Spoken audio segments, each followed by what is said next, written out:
One Story, 103, Jude, souvenez-vous de ce que les apôtres de notre Seigneur Jésus-Christ ont prédit. L'auteur du livre de Jude n'est pas Judas, le disciple de Jésus, mais Judas, le frère de Jacques, l'auteur du livre de Jacques, et le frère biologique de Jésus. Avec Jacques, Judas s'est converti après la résurrection et l'ascension de Jésus et a été utilisé comme un leader dans l'Église primitive. À ceux qui ont été appelés, qui sont aimés de Dieu le Père et gardés par Jésus-Christ. Judas a d'abord écrit une lettre à ceux qui ont été appelés. Tout au long de la Bible, cet appel est un sujet très important. Bien qu'il puisse sembler que nous ayons appelé Dieu et que nous ayons volontiers pris notre place comme hommes de Dieu, la Bible déclare clairement que Dieu est le sujet de tout salut. C'est donc Dieu qui a appelé son peuple, et son peuple a été appelé par Dieu. Et Judas a dit que ceux qui sont appelés trouveraient l'amour du Père céleste et seraient protégés pour Jésus-Christ. C'est Dieu qui protège ceux qu'il a appelés. L'appel de Dieu accomplira sûrement le bien. Et Judas leur dit, que la compassion, la paix et l'amour vous soient multipliés. Rien dans ce monde n'ajoute quoi que ce soit à l'appel et à la protection de Dieu. Jésus a dit, « Je vous ai dit cela afin que vous ayez la paix en moi. Vous aurez à souffrir dans le monde, mais prenez courage, moi, j'ai vaincu le monde. » C'est vrai. Même les enfants de Dieu ont certainement des tribulations dans ce monde. Néanmoins, les meilleures salutations des enfants de Dieu sont miséricorde, paix et amour. Il y a en Jésus-Christ quelque chose que le monde ne peut pas donner. C'est pourquoi Jésus a dit, « Je vous laisse la paix, je vous donne ma paix. Je ne vous la donne pas comme le monde donne. Que votre cœur ne se trouble pas et ne se laisse pas effrayer. » Luttez pour la foi. Judas appelle ceux qui ont été appelés par Dieu chers amis. Et il les encourage à lutter pour la foi qui a été une fois pour toutes confiée concernant le salut. Cela est dû au fait que certains hommes, dont la condamnation était écrite depuis longtemps, sont venus secrètement parmi nous. Ce sont des hommes impies, qui changent la grâce de notre Dieu en une licence pour l'immoralité et renient Jésus-Christ, notre seul souverain et Seigneur.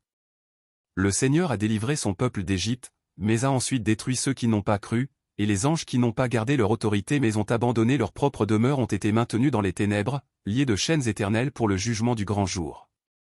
Et Sodome, Gomorrhe et les villes environnantes se sont abandonnées à l'immoralité sexuelle et à la perversion, servant d'exemple pour ceux qui souffrent la punition du feu éternel. Ces rêveurs polluent leur propre corps, rejettent l'autorité et diffament les êtres célestes.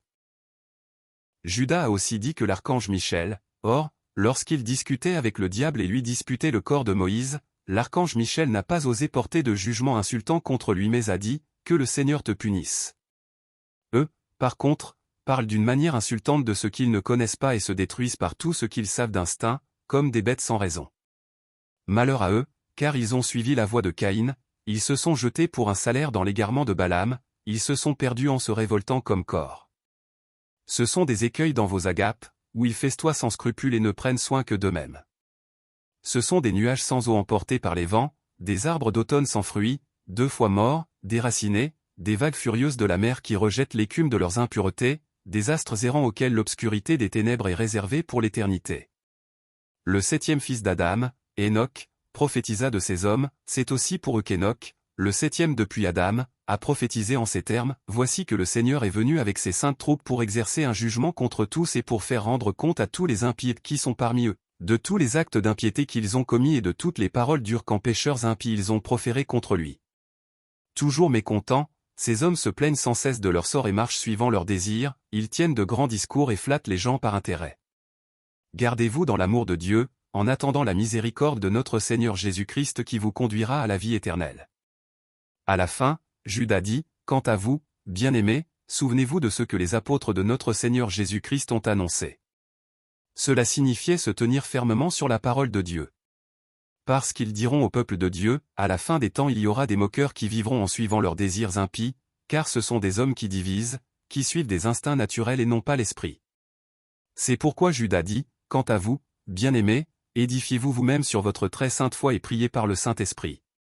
Maintenez-vous dans l'amour de Dieu en attendant le jour où la compassion de notre Seigneur Jésus-Christ sera manifestée pour la vie éternelle. Par conséquent, ayez compassion des uns en faisant preuve de discernement.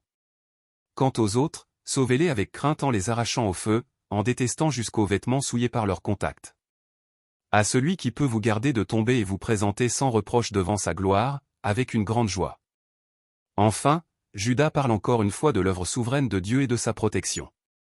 Le seul Dieu, notre Sauveur, est capable de garder son peuple de tomber et de les présenter devant sa gloire sans défaut et avec une grande joie. Et toute gloire, majesté, puissance et autorité, par Jésus-Christ notre Seigneur, sera là avant tous les âges, maintenant et pour toujours. Maintenant, les épîtres du Nouveau Testament sont terminées. Maintenant, One Story se rendra au dernier livre du Nouveau Testament, le livre de la prophétie, l'Apocalypse. L'œuvre souveraine de Dieu depuis la Genèse et la rébellion totale du peuple de Dieu, et l'histoire de l'amour de Dieu pour son peuple et de l'expiation de Jésus-Christ qui a révélé son amour, passera maintenant à l'histoire de Jésus-Christ qui vient. Cette histoire même, l'histoire du peuple de Dieu et de Jésus-Christ créé par le zèle de Dieu, continue.